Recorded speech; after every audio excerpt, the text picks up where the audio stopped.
Atomic jägerbomb Jello Shots. Okay, look at that. Look at that. That's Jaeger sitting on top there, boys and girls. Okay, so we start off with an energy drink.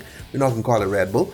All right, put that in the microwave to heat it up. Have you ever heated your Red Bull? I doubt it. Come behind with a little bit of gelatin. Sprinkle that on top. Stir, stir, stir. You want it to mix in properly, not to be all chunky, okay? No one likes chunky Jello. Some vodka. Stir, stir, stir, stir.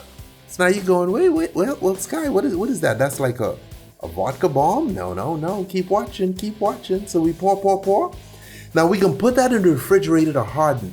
Now we come behind with hot water again. Gelatin again. Stir, stir, stir. This time we add in Jägermeister.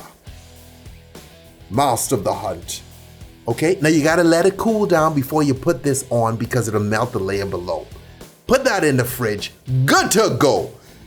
And there you have it! The Atomic Jägerbomb Jello Shots. Stay tipsy.